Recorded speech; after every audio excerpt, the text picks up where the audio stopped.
Welcome to Books, Kids, and Creations, a part of the Authors on the Air Global Radio Network that features people from around the world who inspire and uplift future generations with their work. I am your host, Tracy Bloom.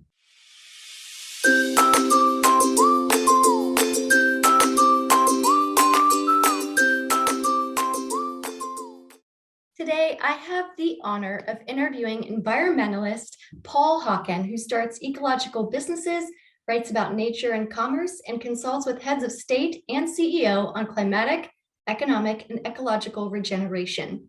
He's appeared on numerous television shows, including The Today Show, Talk of the Nation, Bill Maher, CBS This Morning, and others. His work has been profiled or featured in hundreds of articles, including the Wall Street Journal, New York Times, Newsweek, Washington Post, Forbes, and Business Week.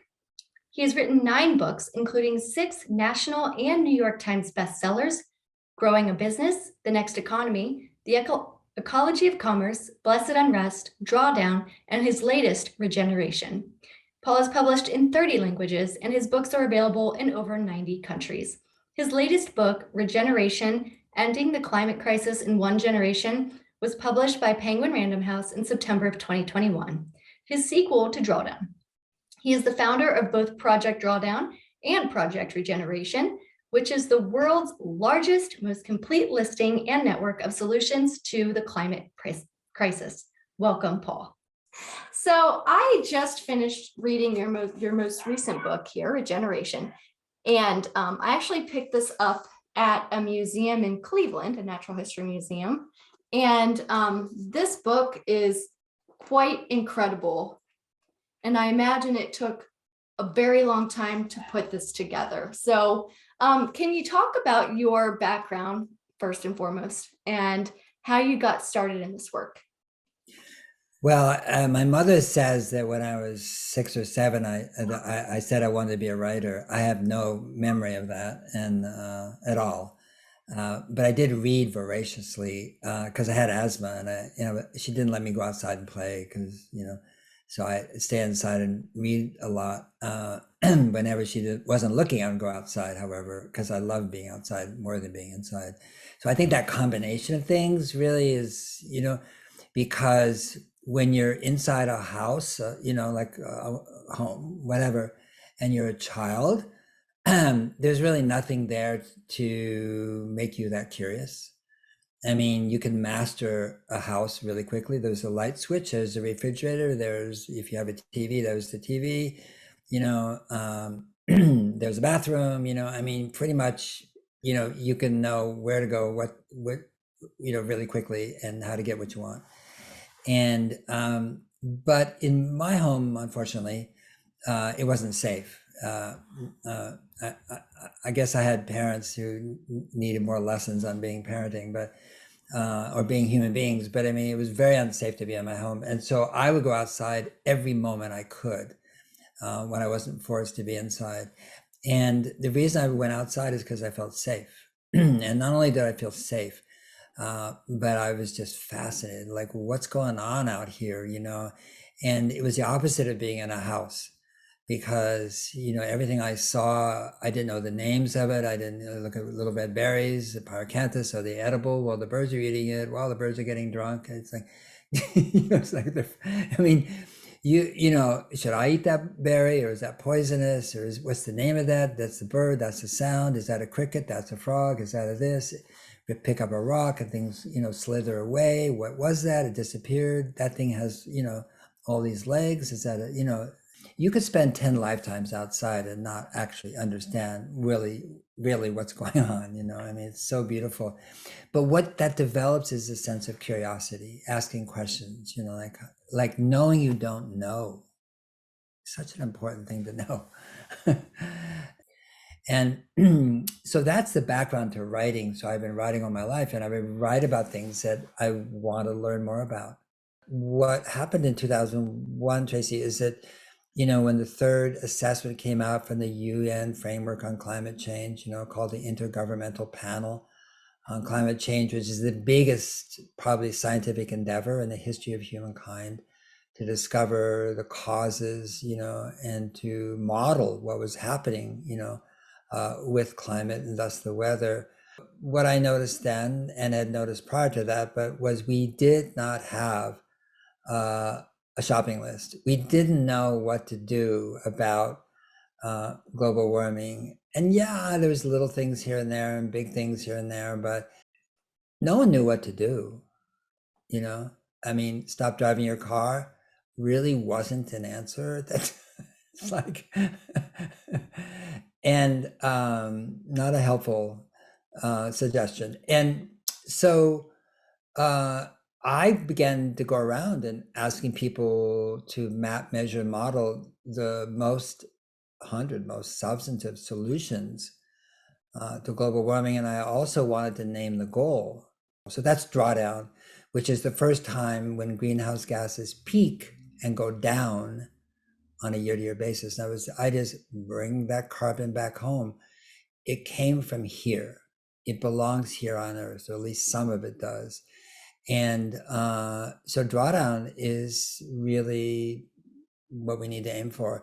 And so when I was doing Drawdown, and I got finally nobody wanted to do it, and so 13 years later I decided to create an organization and do it, and we got researchers and scientists, and we put that list together. We modeled it, how much did it cost, and what the impact would be over 30 years, etc. But it was a list of what to do, you know, but it didn't really tell you how to do it. And so I knew then I was going to write Regeneration, the sequel to Drawdown, and which is published last September. And really, and the website is probably the most important nexus in the website, is really gives you a really expansive sense of what we can do, and not just what you can do, because it has been this kind of thing like, well, this is what the individual can do, you know, you go, okay, you use cold water in your washing machine and recycle, you know, and try to use a bicycle. Yeah, I mean, they're all good, but every individual knows that if you just do those things alone, it's not going to make that big a difference, you know, make a difference for sure. But, and so individuals have looked to government, you know, like big government or international agreements, and those have failed. Nothing's really happened much.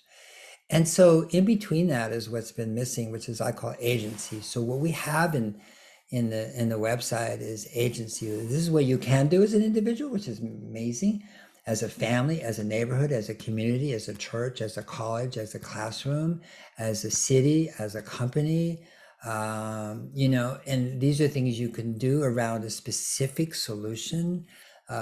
We talked about the insect apocalypse, or degraded land restoration, or transport, or, I mean, farming, food, I mean, all different areas. Like, this is what you can do.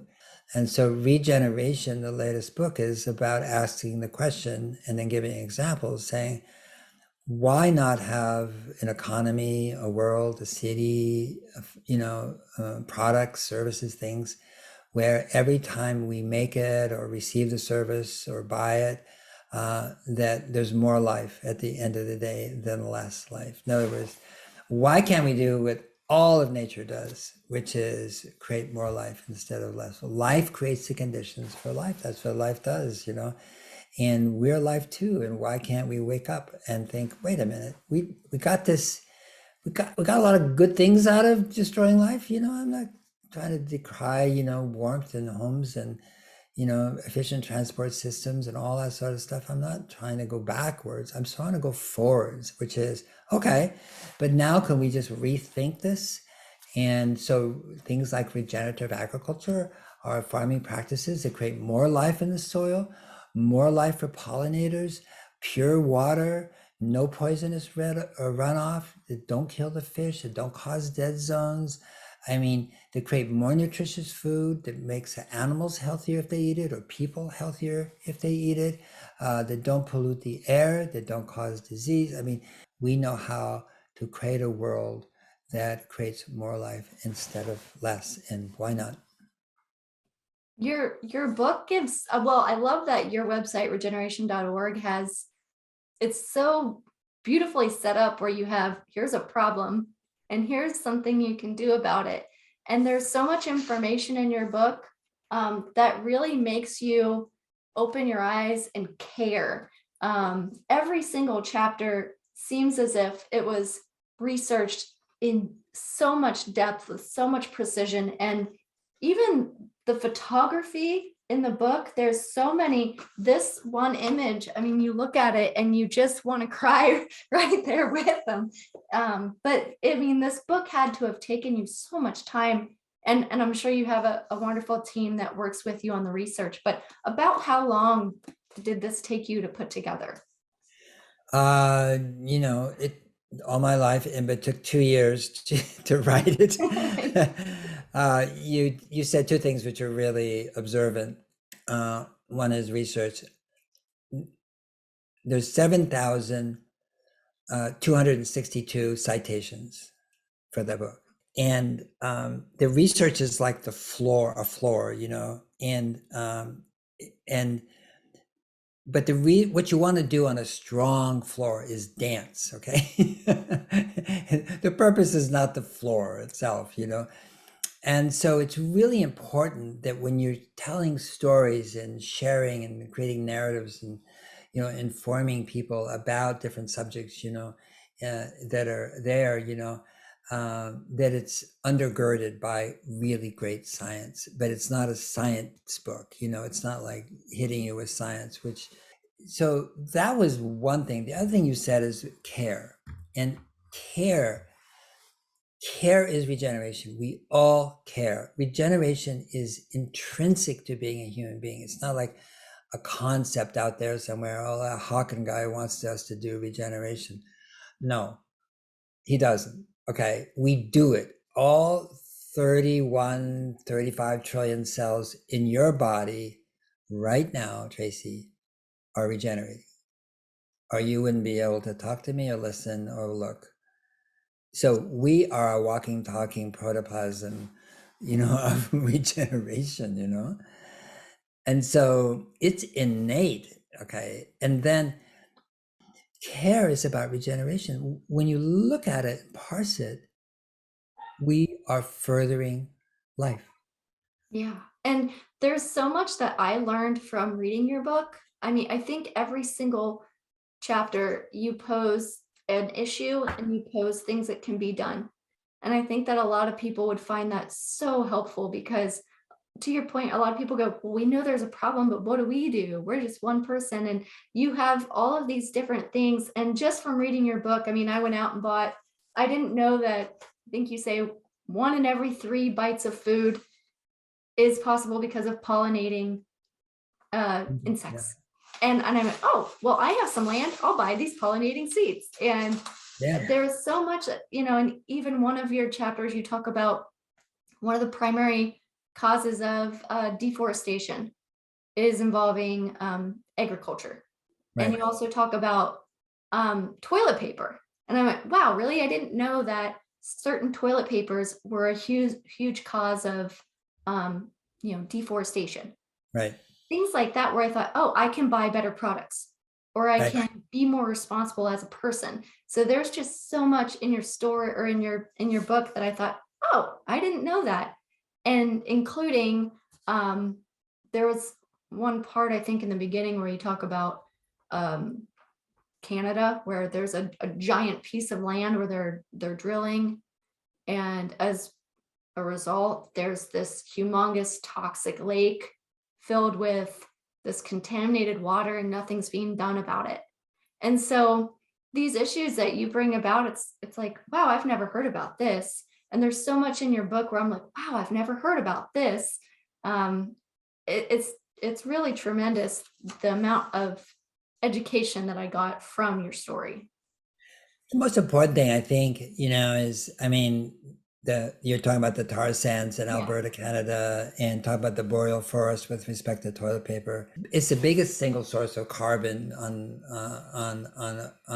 land is the boreal forest. You know, not the Amazon, you know, not the Congo. You know, it's the boreal, and what we're doing is destroying it. You know, and one of the things we're doing is making plush toilet paper out of these old virgin trees. You know, in the boreal forest. I'm laughing because it's so stupid. Not because it's funny. Knowing what we know about climate and what, you know, that is caused by us, you know, what do we want to do for the rest of our life? I mean, you know, like Right. what makes sense. And to me, restoring life on Earth is, it couldn't have, there's nothing that has more meaning and purpose and dignity.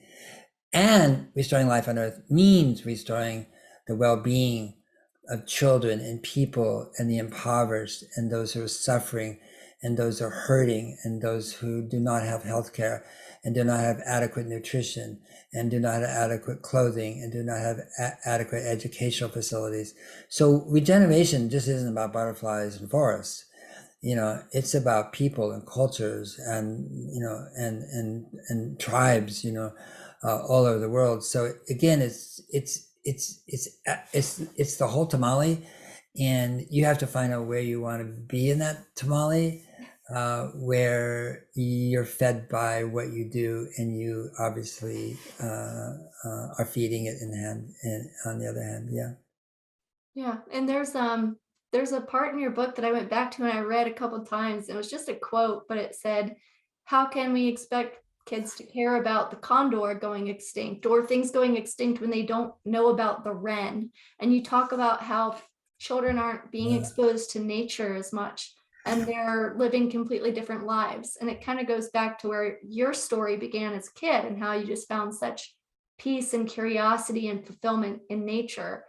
And yeah, I just thought that was really beautiful how, you talk about the example you mentioned earlier was, learning where you come from and what was on that land, because then you can learn about how to give back to that land once you understand what's been there before and that, the ecosystems that have been there in the past. One of the things that's really, really helpful to know is where you live, and most people don't know where they live. And if you don't know where you live, it's hard to connect with the living world in a broader sense, except conceptually or abstractly, or, the Amazon's burning, got it. But you can't even name the trees that are outside of your house or home. You don't know your own forest. You have so many chapters in here on people who learned what their land was before. They kind of let it go wild in a sense, and it restored life on its own by letting it kind of be its own thing. I think there's a chapter Yeah. on an arc. Yeah. It's called, it has a name now, rewilding, but there's a farm in Sussex, in England, UK. And this couple, Isabella Tree and Charlie Burrell, Charlie inherited it from his family. His family's owned it since 1100. So they did the same thing. They ring fenced their 3,300 acres of land. They took all the internal fences down, and they brought in these three animals, the ponies or horses, the pigs, and the longhorn cattle, and they just got out of the way. They didn't do anything. and they watched how these animals changed the whole ecology, really, of that place. And 20 years later, the Napa State is like, it's a forest, it's a jungle in some places. There's wetlands that never existed before, where the pigs, mussels are growing in the wetlands for the pigs, and they dive to eat them. There's a pair of nesting storks came in last year, the first pair of nesting storks in 600 years in the UK. Wow. Like, in other words, they created the conditions, for regeneration with those three animals, and they have so many butterflies there, and they have red listed, endangered species there. They have more red listed species on that 3,300 acres than the hundreds of thousands of acres that the UK has set aside. The rate at which the earth will regenerate is extraordinary. And what you have to stop doing is damaging it, destroying it, preventing that from happening. And that's, what I think that's what rewilding teaches us, which is you know, the earth, it will do it by itself, you know. We don't need to try to figure it out, you know, and overthink it, you know. Yeah. And I understand that this book is it possibly going to segue into another book? Are you getting ready to start writing another book? Yeah, but this one, the imagery, to me, I was brought up a photographer as well. And so I chose all the imagery in the book. And I think imagery is really, really important, because in a big book like that, if you turn a page and you see an image, you go, and it catches your eye. Now, then you might want to know what's going on. You might read it. If it's just all words, it's not going to happen. We're clear on that one. I mean, this next book, though, is called Carbon. This is the first time I've created a book where I created the cover and the title, the reading line, before I did the book. Oh, So there it is. And it's for real. I mean, the reading line, it's about princes and frogs, fullerenes, fungus, fusion, biophony, beetles, voyages, stiction, friction, drawdown, chirps, meshing, plasma, princesses, carbon seeds, highlines, resonance, rewilding. We just talked about anthromes, sugars, and earthlings, and the future of civilization. But what it's meant to do, and this is what you do actually, is actually, its purpose is for you to fall in love. It's not really about the business of life. That's kind of tricky. I'm not sure I'll keep the reading line, but the point is to be so fascinated in awe of this beautiful, extraordinary world we live in, that you it reawakens something in your heart, you know. I mean, the only way we're gonna reverse global warming is to fall in love. yeah. Like, yeah, it's not gonna be by fighting and tackling, combating. It's crazy. Yeah. Yeah. So yeah, that's the next book. Well, Paul, it has been a pleasure having you here today, and I'm looking forward to all of your other work to come. And I thoroughly appreciate you being here today. So thank you so Me much. too, and I love what you're doing too. Thank you so much. You know, if you get them, get them. I mean, if we can, when children are young, if they can fall in love, you know, if they can open their eyes to the living world, you know, it stays with them their whole life. You know, and so, and they're going to be here for the longest. You know, so they have the greatest stake in what we're doing together now, you know, the greatest stake in making sure that we get it right. So thank you for what you're doing. Well, thank you. It was a pleasure to be with you.